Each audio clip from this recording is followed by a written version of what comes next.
Pa-share ng story ko, Spookify. First time ko mag-share ng story dito. Taga Cagayan de Oro po ako. Nangyari ang story na ito noong July 2009. Nakatanggap kami ng text galing probinsya na namatay na daw ang ama ng kinakasama ko. Taga Lanao del Norte kasi sila. Noong nalaman, natanggap namin yung text, agad kami nagbiyahe kasama mga kids namin. Tanghali na kami nagbiyahe. Dumating kami doon gabi na, mahaba-haba din yung biyahe. Pagdating namin doon, syempre, yung mga eksena na nagiiyakan. Ako naman, nasa labas lang. Ayoko kasi nakakakita ng mga ganong tagpo. Medyo bad boy kasi yung dating ko at hindi bagay sa akin ang umiyak. Nakakabawas ng looks. Noong gabing yun, dumating din ang ibang kapatid na kinakasama ko. Nakipag-usap ako sa ina ng partner ko at tinanong ko rin kung ano ba talaga ang dahilan ng pagkasawi ni Papa. Kahit di kami kasalang kinakasama ko, Mama at Papa pa rin tawag ko sa mga parents niya. Sabi ni Mama, kinulam daw kasi may nakaalitan daw ito, mga ilang buwan ang nakaraan.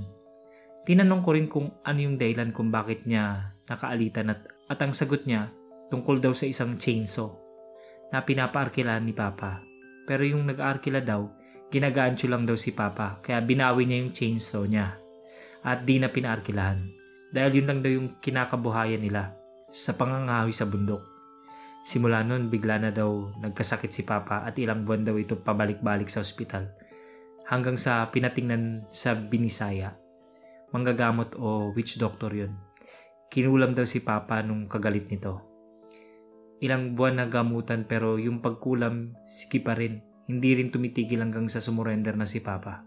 May sinabi din si Mama sa akin na may alagang sigbin daw si Papa pero di siya natulungan nito. Ewan ko kung bakit di ko inalam yun.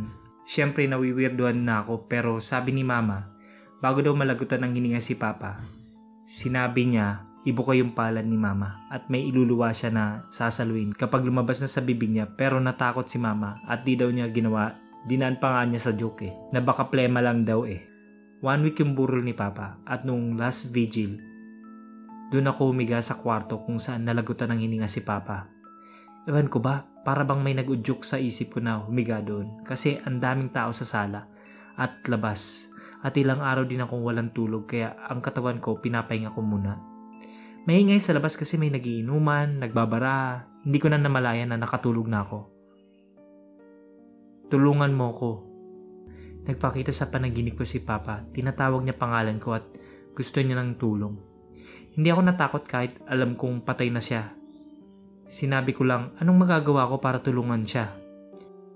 Iganti mo ako sa may gawa sa akin ito. Sinagot ko siya, ano yung gagawin ko pa? Sinabi niya sa akin kung paano makaganti sa mga lapastangan na nagkulam sa kanya. Nagising ako at medyo nakaramdam ako ng takot.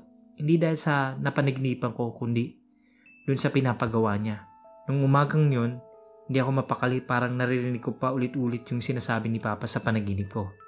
Tanghali na inilibing si Papa. Walking distance lang ang sementeryo sa bahay nila. Sa sementeryo, napansin ko isang lalaki na distansya lang, nag-sign of the cross siya.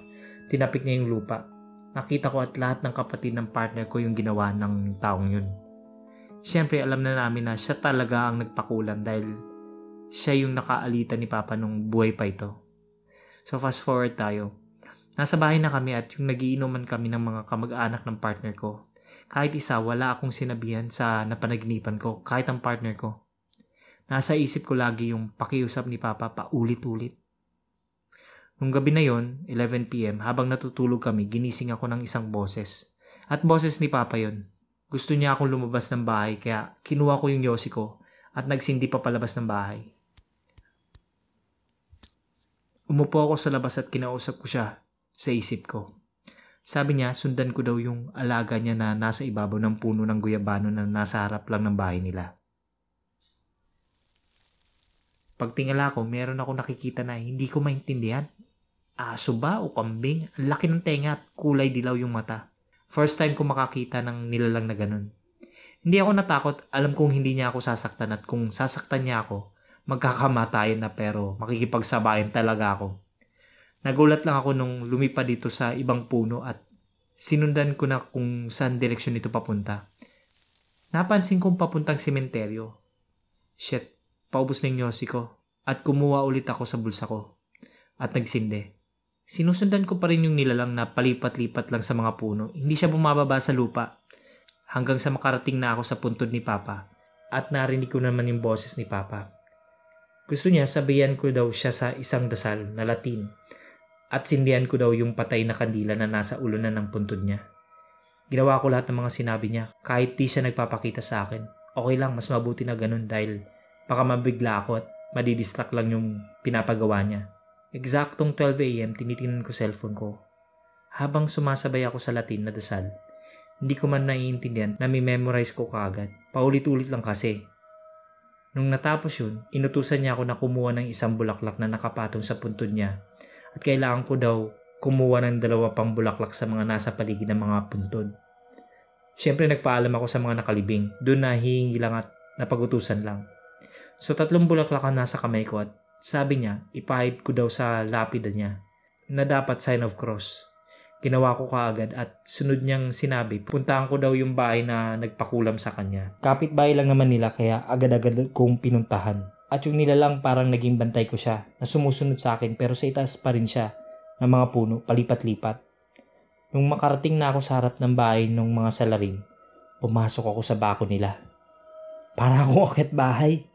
At sinabi ni Papa, sa isip ko pa rin na ipahid yung bulaklak sa bahay nila, sign of cross din sa pinto. Pagkatapos nun, lumabas na ako, di ko na narinig si Papa sa isip ko. Yung bulaklak, kinain ko. Sabi niya kasi, kadiri, di ba? Ang pait pala ng rosas. Di ko na ulitin yun, swear to God. Okay, balik na ako sa kwento. Natulog na ako nun. Pagkatapos, di man lang napansin ng mga kasama ko na lumabas ako ng 10 oras ng gabi. Dayo pa naman ako sa lugar nila. Walang nakaalam sa ginawa kong yun. At 1 linggo ang nakaraan, nahulog sa puno yung isa sa mga anak nung nagpakulam. Basag ang ulo at nabuhay pa kasi agad na dinala sa ospital.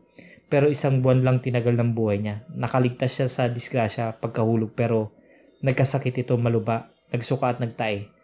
Yun, tuluyan ng bumigay. Hindi pa doon natapos kasi gumaganti sila at isa sa mga anak ko ang nadali rin nila. Masyado na mahaba to. Sa susunod ko na ikukwento. Salamat sa pagbabasa at sana'y maipost ito. Huwag niyo pong gayahin ang ginawa ko para lang sa sariling galit niyo sa kapwa. Masama po at di niyo alam ang Latin na ginamit. Ako nga pala si Silent Rasta. Kung gusto mong updated ka sa lahat ng bagong videos, click na ang subscribe button at notification bell. Maaari ka ring makatulong sa channel sa pagpunta sa Patreon page. Yung link nasa description kung saan pwede ka magpadala ng pera sa channel. Maski $1 or 50 pesos per month napakalaking tulong na po.